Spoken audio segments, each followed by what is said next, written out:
Welcome to the Financial Freedom Mastermind Group podcast. Here we're all about breaking free from the 40 to 50-year work grind and accelerating our journey towards financial freedom. Join us every Wednesday at 7 p.m. Eastern as we explore different types of investments that can fast-track your path to financial independence. We serve as a hub for connecting with fellow members during our sessions so you can share successes, ask questions, and keep the momentum going.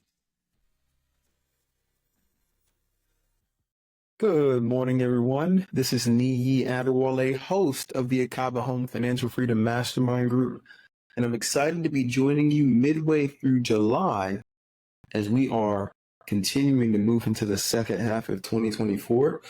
And we sent out messages earlier today for everybody to join, and you were going to be interviewing the new director of operations within the Akaba Home Realty team, but we actually mixed up the dates, which is completely on me.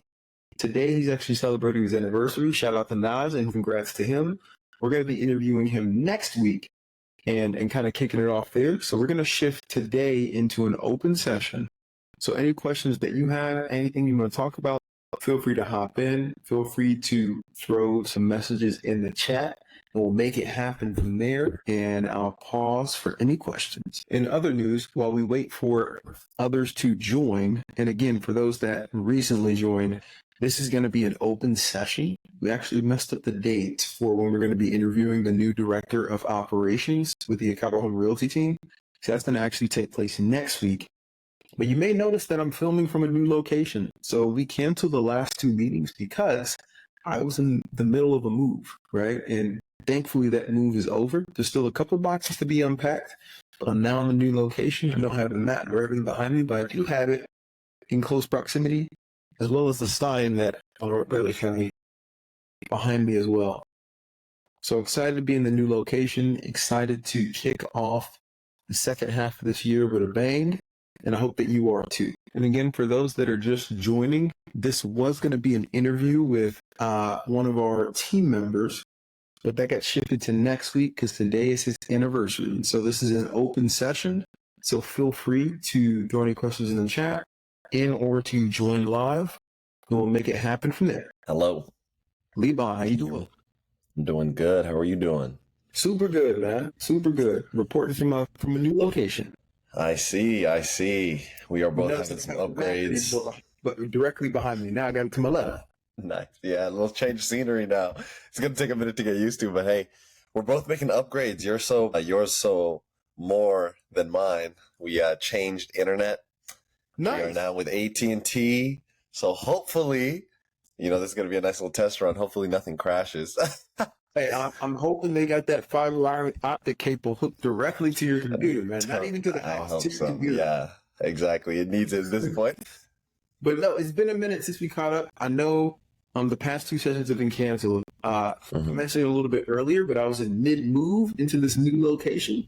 And so there was a lot going on, a lot of boxes, a lot of coordination. And so definitely needed, those 2 weeks to kind of get it settled. Yeah, but at least. Been, man? What's going on with you? So far, so good. No complaints. Obviously, we're just trying to make things happen. I am noticing, and this is kind of a constant theme, the process is really the most important aspect of it because it very much, the reward is an after effect of it. So just kind of keeping that in mind, especially kind of now where it is a little slower. It's kind of one of the tougher times, especially for people who are trying to buy just because of where everything is. But that kind of, has its benefits as well in getting deals. So it's always just trying to look for the positive in things, I feel like that's the most important thing. Absolutely. And do you mind digging deeper to that? Because I'm a huge component of the process and a huge component of consistency, right? Like there's some folks who are like, hey, they need to go to the gym and they go one day for 4 hours and then they don't go for the next 2 weeks. It's like, it'd be better for you to just go for 20 minutes, 30 minutes, 40 minutes once a day. But what do you mean by the process?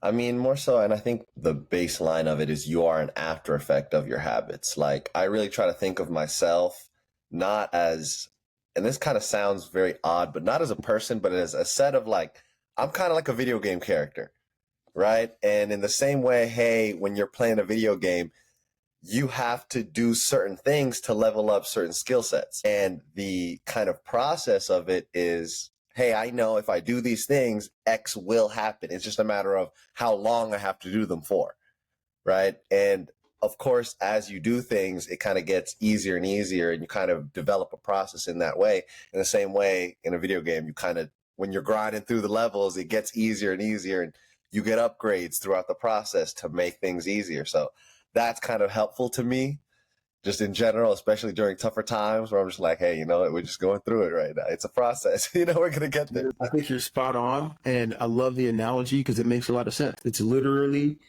you know, there's a time period where everything's going crazy. And then there's time periods like this where it's, okay, this is where we refine our skills. And, hey, what do the processes look like? And what should I be doing? How do I move this along? How do I have this conversation? How do I own my skill? Because there will come another cycle here. And I'm targeting, and this is, if you're a betting man, right? After the election, there's going to be a lot happening around the metro. We saw what happened with just Copa America coming here. Yeah. Imagine the World Cup in 26. Yeah. I think at some point between, you know, the end of 25 and all of 26, there's going to be another, not boom, but we're going to get back to more of a normal market to where it's cycling through pretty quickly. And so long story short, those that stayed in the game and continue to hone their skills are going to be well positioned to take advantage of that. I'm excited for what we got with the team.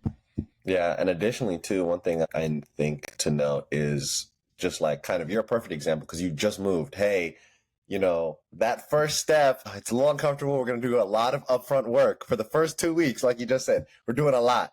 But now we're settled in. It's chill. It's easier. And to kind of your point, and this is kind of something, you know, I always look at as a really positive attribute about yourself is you're always willing to push it in terms of doing, because you could have just easily said, hey, I'm gonna stay in the place I'm at right now. But you saw an opportunity. Hey, I am gonna have to move. It's a little bit worse, but I know, hey, I'm gonna use the advantages of every single year I buy in a house. Every single year I'm buying a house, and I'm gonna trade up a little bit. It might not be a lot, but hey, a little bit incremental. And now we went from literally first property to now where we're at with a brand new, fully built out, you know, duplex. So it's very exciting to see. Come on now. And once we get settled, we got to get you over here to come check it out. But it's cool. And I think all of us got to continue to level up. And that's one of the things I really love about you is you're always looking for new ways and new like things to try, right? And even going out and putting yourself out into different groups and meeting individuals. You never know where any of these seeds that you're planting are going to lead. But you do know that if you keep planting that you will get something from that, right? And so I can't tell you how many deals I've personally closed where it's like something that happened a year ago, you know, 6 months ago, things of that nature, all of a sudden it just blossoms and boom. To be like, how do you get that?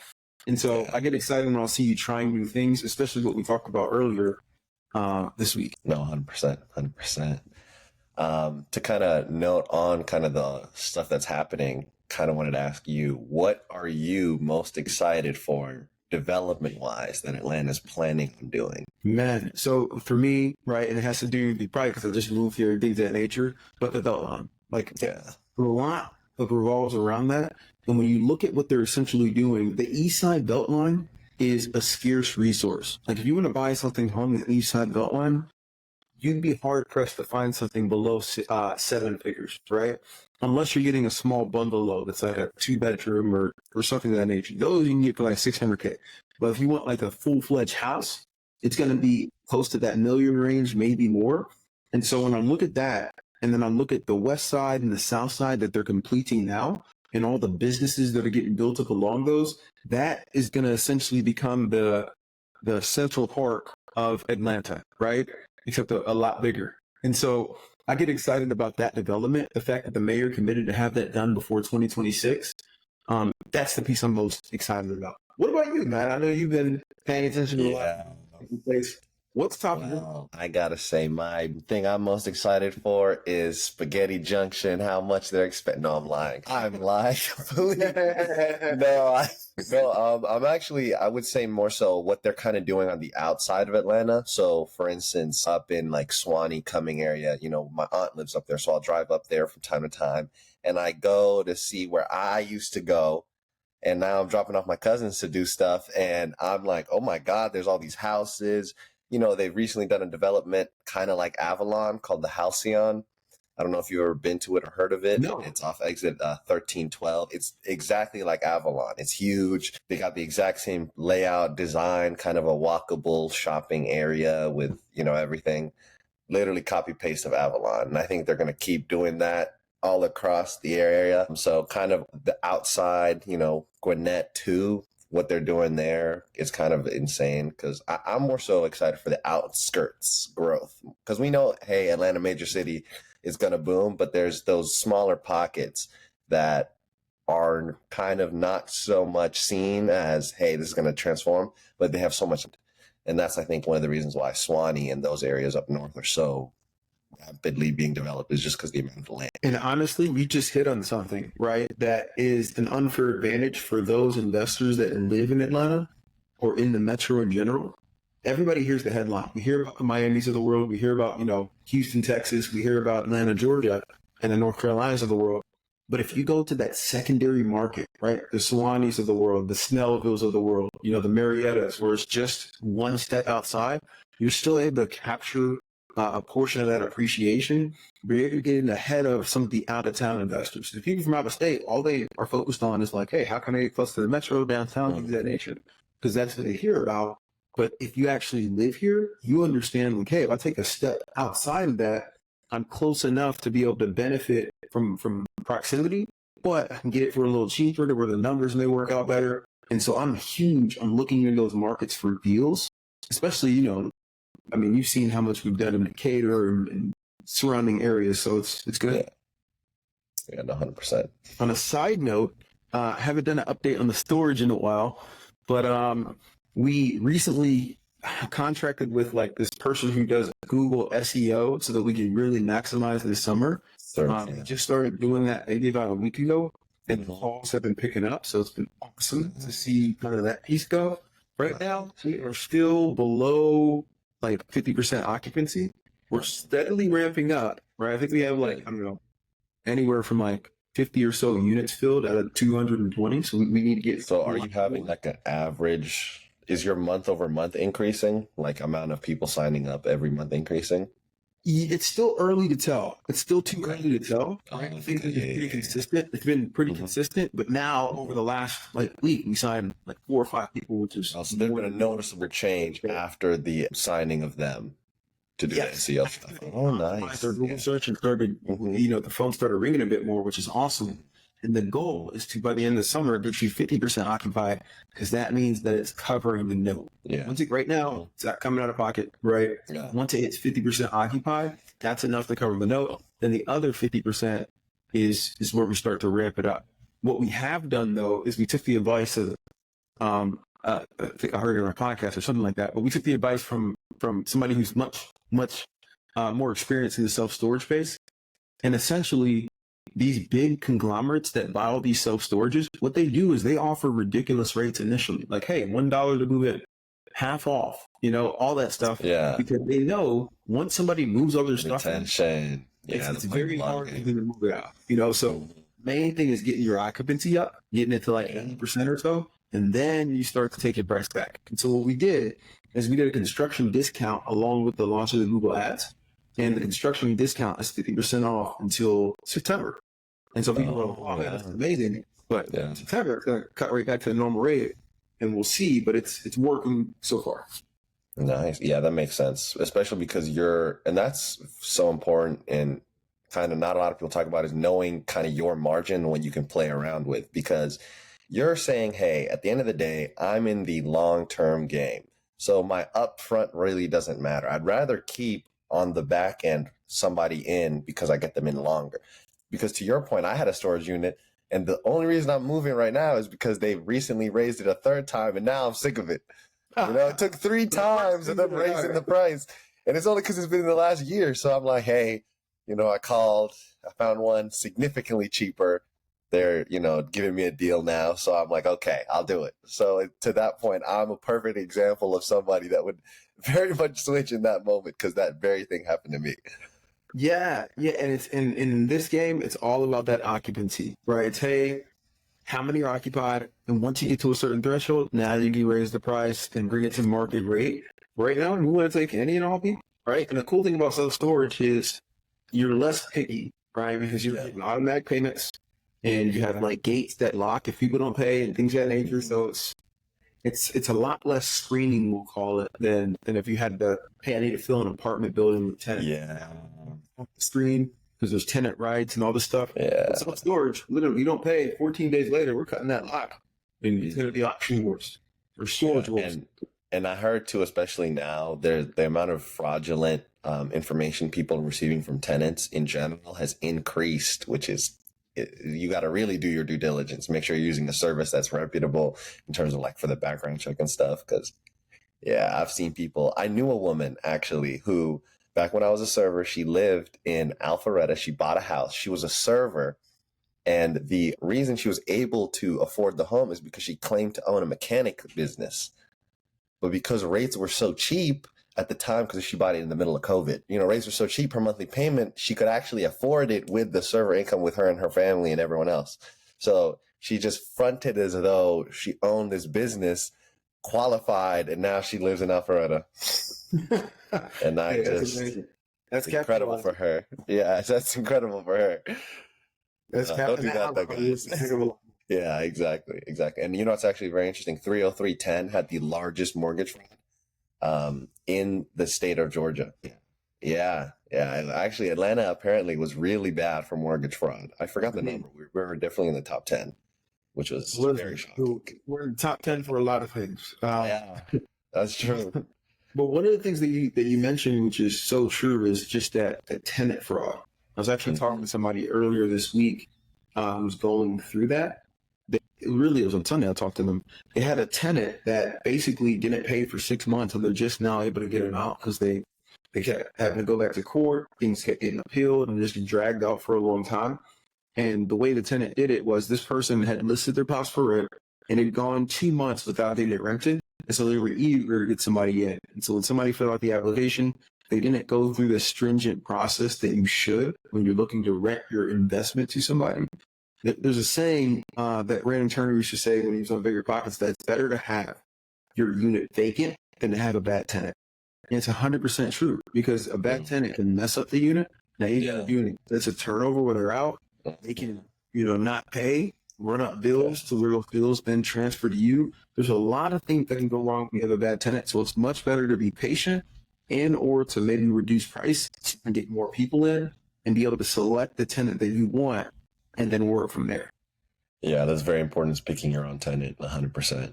Mm-hmm.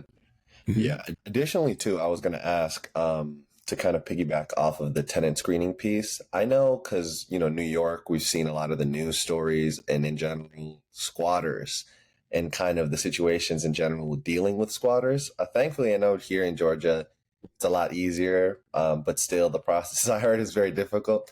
Kind of what is the thing in a situation where someone does have, let's say, for instance, you've owned a property, it's been vacant, or, an investor bought a package of homes, a home was vacant, it has already someone in there that's a squatter. How would then someone go about handling that? Matt, so this is part of the reason I like investing in the Southeast, because in the Northeast, in certain cities, and then as you mentioned, New York, things of that nature, and then also on the West Coast, it's a lot different landlord-tenant laws, right? In some of those other areas, I'm not expert at them, but from what I've heard and seen, people can squat. If you're there for a certain amount of time, it essentially becomes your residence, and now you have tenant laws, which makes it very hard and difficult to get somebody out in a reasonable time. Thankfully, the Southeast is not like that.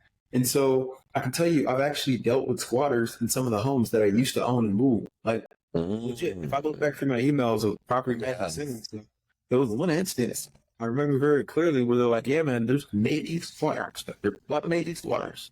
Anyone ever just the property manager went to the turnover. Glass is broken, went inside, and these guys just there, right? So, just hanging out. Just hanging out. And so in that instance, because we're in the Southeast, it's not as stringent rules around that piece. You still had to give Sheriff, hey, I need some people gone. Police in here ASAP. And worst case scenario, if somebody's not willing to leave or there's some issue there, you can do your 14-day notice, right? Which is what it is in Kentucky. And then the sheriffs will actually put anybody out, right? 14-day notice. Okay, we're coming in. They're going to bring backup. Take that door open, put anybody out, and then you switch out the locks. And so in Georgia specifically, if there's any squatter issue, I highly recommend that if you have property management, they should be able to call the police and or get the eviction notice to them to kick off that process. And if you're managing yourself, you want to make sure you're up to date on the eviction process. Submit that paperwork just in case, but then call the police to see if they can't come and help you knock it out. That makes sense. And then just real quick curiosity question. Insurance covered the damages for that? I'm wondering. Or did you just have to pay that? I try not to. Does insurance cover that? Is that I literally try not to use insurance. So I know most people are like, hey, insurance may cover that. I'm not sure, right? On that piece, I'm really trying not to use insurance at all unless it's something catastrophic. I try to use reserves because I don't want my insurance to go up across premiums to go up. So many properties that you're trying to buy, you continue to buy that, hey, if this insurance goes up $100 and this one goes up 100 and this one, it starts to add up across the board. So maybe I'm a little bit paranoid, but I have not used home insurance to cover any of this stuff to date. And then speaking of premiums going up, I kind of was curious because I was reading about Florida, how insurers are pulling out, and I'm just kind of confused how that's possible because I thought, hey, you have to have insurance in some aspects, right? And so is it just quite literally becoming unprofitable due to hurricanes and everything? And so they're just it's one of those where you literally, to your point, you have to have insurance if you're going to have a mortgage on the property. If you're buying it cash, you don't have to. But I wouldn't put that much money on a property without having insurance. I'd still have insurance. Yeah, exactly. You're right. A lot of properties are pulling out because people got smart over the years. And I'm sure some of these roofers that will go around and say, hey, this qualifies for hail damage. We can replace the roof for free. The insurance is paying for all that stuff. And they're paying a high premium to get all that stuff going. And so they've smartened up over the years and they said, hey, these high-risk areas, it's not worth it for us to insure here. And so the people that are insuring, they're charging crazy amounts. I can tell you that even early this year, we used to use a mortgage broker for our Georgia clients it was really late last year and early this year, that was based out of Kentucky. And he was awesome, right? But he started to run into issues for getting good insurance premiums for here because there's been a lot of hail and wind damage claims, right? Because trees and branches can fall down. This is city in the forest. So these trees and branches can fall and hit your house, and you're actually able to claim that on your insurance and get a brand new roof. And so because that's picked up around the Georgia area, it was getting treated almost like Florida with some of these premiums. And for example, we were helping a client get a triplex, and the premium that he came back with was like $13,000 a year. I was like, what? That completely threw off the numbers. The numbers didn't work at all at that point. Yeah. Thankfully, able to scramble and find an insurance that was $3,000 a year, which makes a lot more sense. But we've had to figure it out and find new brokers that can help us find deals here as well. That makes sense. Oh, yeah. And it's literally just because of all the tree damage. Wow. Yeah.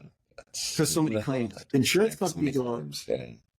companies are smart. They have much more data than we do, and they just look across the board at what are the claims that we're getting, and they should be making money each year. They essentially just factor in the risk of this happening or what percentage of homes are getting claimed for this. Okay. And that's how they decide what the premium is that everybody pays to cover each other and make a profit. Yeah, that makes sense. And then so inherently just Florida, they said, hey, the math is not adding up. Time to go. Okay, that makes sense. So then at that point because a home insurer still is needed because of the mortgage. So if you're in an area where there's no insurance providers, are you then just having to pay that premium? Is the bank then picking that up? I'm kind of curious to see how that develops. So a bank would never. More than likely, at least most banks are not going to close unless you can get insurance. So that's one of the final things you need to actually get a final clear to close is they have to have that home insured to protect their money, right? It's really to protect them on the investment. If it burns down, you can get it rebuilt so that the mortgage still stands and they can sell that thing, right? And it's covered by the insurance. So it's a hard stop on that. I think there's definitely a way to still get insurance in Florida, and people are doing it actively. It's just much, much more expensive than it used to be. And now you have to actually underwrite that piece. It's not just saying, hey, it should be, I don't know, $1,800, $1,500, $2,000 a year, right? Now it's like, hey, this could be a couple hundred a month, right? And at that point, it's going to affect your numbers. Yeah, definitely. Like you mentioned, Yeah. it was. And the one thing about Atlanta as well, around a lot of the neighborhoods, is they've started reassessing like a lot of these houses. Mm. And so the taxes, the property taxes, have gone up significantly. Yeah, mine went up. Have you seen that too? Mine went up. It hurt. I kind of felt sad. It was a bittersweet moment. Yeah. Yeah, it's gone up significantly. It's one of those things where that's something that you have to factor in as well. Like, hey, my property taxes are going to go up next year. And does this still make sense? Am I able to implement some type of strategy that can cover me? The thing that I always keep thinking about, though, is that long-term vision. Yes, there's some headwinds right now that's taking a lot of buyers out the market. But if you're able to find a way to secure a property and make it make sense right now, 5 years from now, you're going to be thanking yourself. And a lot of people are going to be looking and seeing and thinking, like, how are you able to get that property for that price, in these conditions? And so that's what I keep thinking about. Hey, 5 years from now, I'll be happy to have this property. If the answer is yes, I keep moving forward. Yeah, no, I agree. There's that saying, hey, the best time to plant a tree was 20 years ago. The second best time is now. So, yeah, I agree. Because it's not going to get cheaper. It's definitely not going to get cheaper. No. And if you can buy in the right location, because when you think about it, it's not necessarily the property itself that appreciates. It's the land, right? Mm-hmm. It's the land that becomes more valuable. As they build more alongside the belt line, you can no longer just buy a plot of land there. Okay, the houses around them start to go up in value because these are all the plots I can get. I get some money out of this house, and it comes with it, so now I got to pay extra for it. And so that's something to keep in mind. Yeah, location. Desmond representing you, Penn. How you doing, man? Hey, go Quakers. What's up, man? How you doing? It doesn't even sound right. You don't even know who the mascot is.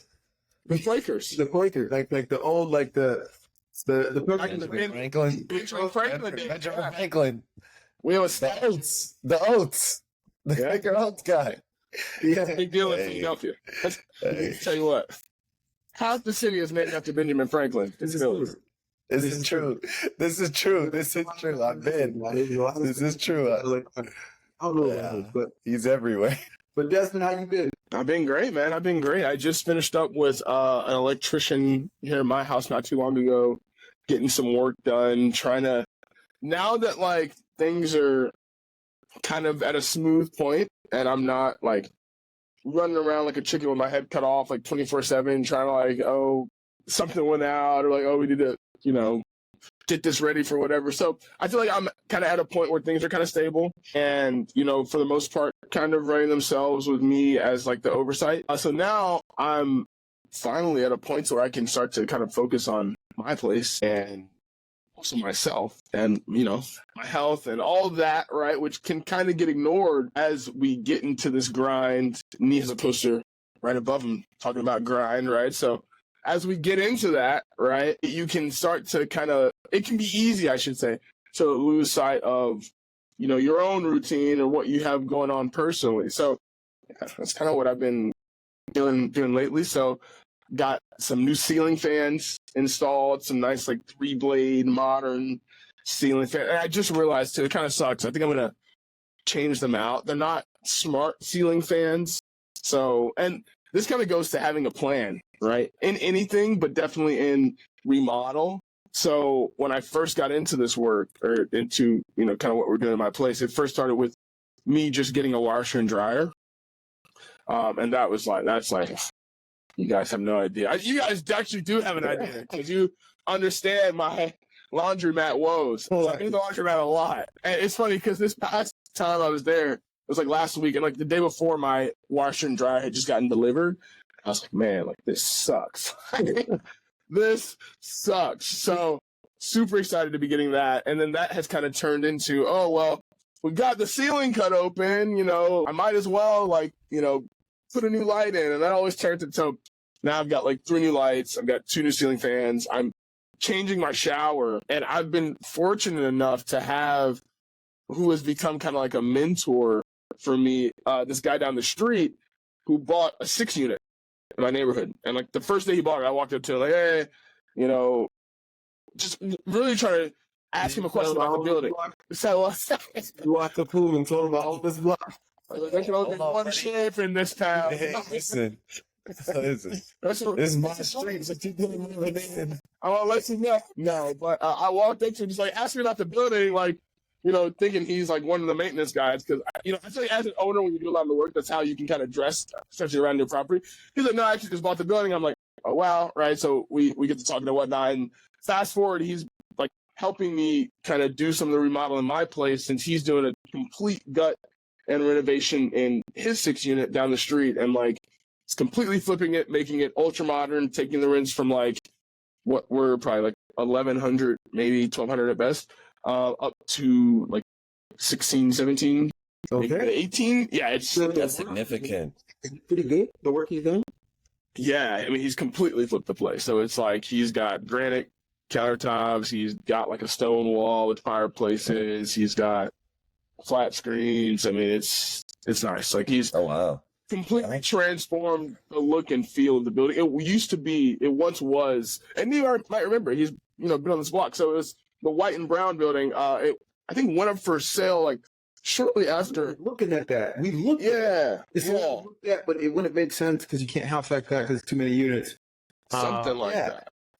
Yeah. So it was an eyesore in the community. It was the worst property on the block, and now it's definitely the best property on the block. So he's like completely flipped it. So he's helping me out here, and that's been a great relationship, and just kind of getting advice and general tips and whatnot from him. So yeah, that's to say, network with the people around you and tell people what you're doing. 100%. Absolutely. That's amazing. Absolutely. That's awesome here too. Yeah, it's been so fun. He's doing the work himself, as in he's the one, like he's the contractor going in doing the gut. So he's doing some of the work himself. He knows how to do the work. Like he's been in the game for a minute. He's like 40 something, so he's knowledgeable about what the work is that needs to be done, and he has I think he has like maybe 40 or so doors, and in some of that portfolio he's done a lot of the work himself on his own personal home too. So he understands what the work is that needs to be done and can come in and say he can kind of like come in and GC the project, but he does have guys coming in, and he has an electrician, plumbers coming in, especially doing some of the larger tasks, and it's a big building. So, he's doing some of the stuff, like he might paint a fence or a wall here and there just because like this is what he does full time. So he sometimes does have the time, but he just closed on, I'm trying to get him on here too. He'd be a great person to kind of come in. Please. That'd be awesome. Yeah. Yeah, he'd be a good guy to interview. He just closed on the property across the street, which you might also remember, which it's a 4-unit, but then there's a single family home connected to it by like a fire escape kind of staircase thing.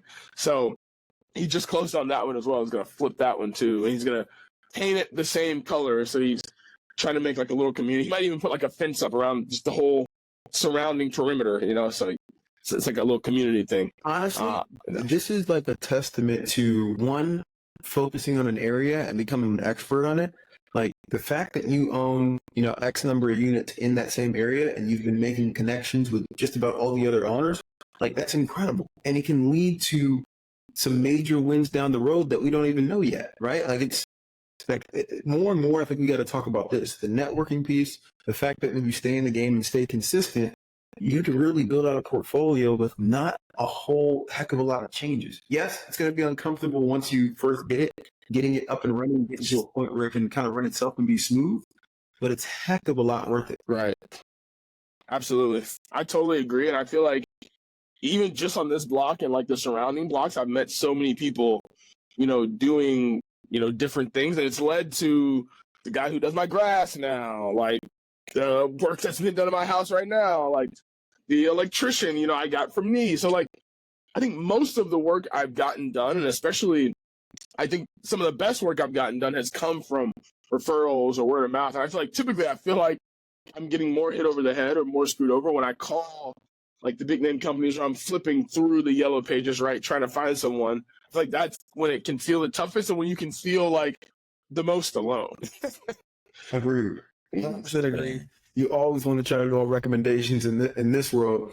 And the thing is, it's going to change from time to time because somebody may be great for a season or for 2 seasons, but then they get busy and now the quality starts dropping off, and so you gotta replace it. But if you stay around and hang around other investors and continue keeping that conversation going, you'll always have a Rolodex of individuals that are pretty good at their job, which is awesome. Yeah, absolutely. And it kind of gets into, I was listening to, I think it was the Rookie podcast, the Bigger Pockets Rookie podcast, and they had this guy on there. He was like ex-military, and he was kind of talking about that same thing where he runs his business, or at least how he manages his contractors is by like the PACE method or strategy. And the military has the same strategy when they're doing their like trainings or, preparing for combat or whatever. So it's primary, alternate, contingent, and then emergency. So for each of his vendor roles, he tries to have that. Yeah, he tries to have that list. Yeah. Hey, here's my primary. And he has that documented in an SOP as well, right? And he's really big on having these SOPs, not being the only person that knows how to do something. And I'm really trying to build that out myself to where, like, I realize, like, how hard, like, okay, when the HVAC goes out, I'm not going to do much more than, like, go out there, take a look at it. Like, I realize now there's a little bit more you can do inside of the unit. You can go and, flip the breaker. You can reset the thermostat. There's some basic things you can do. And, like, that can be an SOP. And I realize I don't have, like, magic hands that have to be doing those things. So, like, if we can document what are those routine things we have to do. Okay, that didn't fix it. Call the primary. Oh, he didn't answer. He's busy.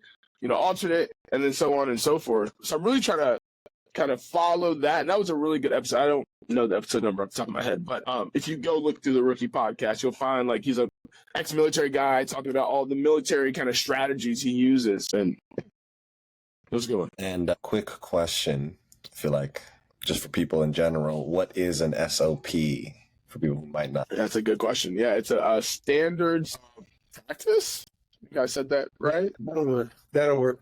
Standards of operating procedure. But standards of procedure. Yeah, standards words. I don't even know the exact, acronym, and that's a problem, right? And that shows you how little SOPs I'm not. That's the issue right there. So to that point, you're spot on, and I can tell you when I was managing my properties, I didn't have an SOP, right? It was kind of all this to, just, hey, can I acquire another one and figure out how to keep it running? But the sooner you can start to offload things to other people, even maybe slightly before you're even ready, it's going to allow you to do so much more. Like, I always talk about when I was self-managing, my max was 15. I got to 15, and there was too much going on to even want to buy another property. Once I moved that to property management, put some systems in place, all of a sudden I was able to go to 25 in a blink. It was like, okay, this is great. I just get a property, hand it off. Right now, like the past 2 weeks, which I've been moving and kind of busy with boxes on stuff, we've had 2 properties that we signed on to property management. I've only been to those properties once a piece, right? I went there, did the scope of work, handed it off to my operations manager. She has the whole list of what she needs to do, and they're just getting it ready. Like, one of them is going to be ready by the end of this weekend. It's like, okay, this is great. Now when she needs to take photos, they're listed. But it didn't start out like that. I mean, you saw how it started out. It started out with these crazy build days where it's like all of us coming in there. I'm trying to bribe you guys to help me with pizza. It's a good idea. Yeah, the scalp. Man, that was a great time. Guys, come on. Great networking. Guys, come on. It'll be great networking. We'll hang out. And so, long story short, it doesn't have to be pretty at the start, but the sooner you can start doing exactly what you're doing, which is just writing it down, looking at the video, at least you have it, and then you start passing it to somebody, and man, it frees you up to grow big. Yeah, absolutely. And that's like, I think that's like the thing I've been kind of like struggling with right now is just like formalizing it and then figuring out what is the right piece to offload. I think it will be probably at the start. And me and I have talked about this for a little bit or in the past, but I think it might be guest communications. Where I realize right now, and like, I don't have a problem with doing guest communications, like responding whenever. I realize it is like 24/7 basically. I mean, it's all around the clock and it's at any day, right? So I don't really have the chance. Like, I always have to have my watch on, basically. Like, if I don't have my watch on, I'm probably missing a message. So I like keep I can't get it. The code's not working. You know, it's just like, hey, man. yeah, hopefully it's not that one. Like those, like that's like the worst one, right? Yeah. And then it's like, and I don't respond for like 2 hours. So thankfully that hasn't happened, but that's because I keep my watch on. But that's to say, like, I don't have the chance. I think this might be for most hosts, but I think to scale, you have to free up your time somewhere. So like that's what I'm struggling with, and like also just formalizing, like making sure I'm giving up, profit, right? And like being okay to do that, and that like, the business can support that, right? And all of that. So that's what I'm trying to understand now, like just still thinking about what's the best thing to like formalize. Cause I feel like I'm in a weird period where I'm not at 15 yet, but I'm like, I'm not at, I'm not super high, but I'm not at 4 where I used to be, where at 4 I was like, oh, this is not a problem, right? At 8, I'm like, it's a little stretched. I'm like, I probably should I'll have to work, kind of later hours on my job, on my W-2. And I think I'm really lucky to have a flexible W-2 that lets me do that. But yeah, that's really my biggest challenge right now, just figuring out what that right piece is in doing the scale. But I think once I get to 12, it'll become a lot more obvious. And like after the next building, I'm going to have to, there's just not going to be, I don't think, any more bandwidth for me to be running around. And then I'm also trying to do something else on the side too to kind of accelerate the funds as well. So we'll see. It's one of those things where something that helped me out, especially making that decision, because even building on the property management team, that was tough initially. It was like, how are you going to afford this when you got like 6 units under management? Right. We're enough to afford like the systems that we're using. Like, what is the right? But it was one of those where if you sit down and just map it out, I know you have goals, like everybody has goals in their mind, but if you sit down and actually map it out and work through, okay, what are my expenses? What are my income? If I were to build this to X, would it then make sense? And it's better to make that jump ahead of time because then those folks can grow with you. You know what I mean? Like, yeah. So it's easier said now, now that you get kind of to the other side, you can see like, dang, I should have hired these folks earlier. But yeah, it's one of those where you got to just write it out, whatever you got to do to get comfortable with that and make that jump. Because once you do one, it gets easier to do that in other parts of your life and kind of free up time. Yeah. Speaking of time, we are at time. I hope that both of you have an awesome rest of the evening. And I look forward to catching you next week. And next week, I know this was a little bit of a bait and switch. We said we're going to interview Nas. Today's actually his anniversary, and we completely messed up the dates. So the interview's going to be next week. So please be with us, and we will catch you next week with Nas on for an interview. Right. See you guys. Join us every Wednesday at 7 p.m. Eastern as we explore different types of investments that can fast-track your path to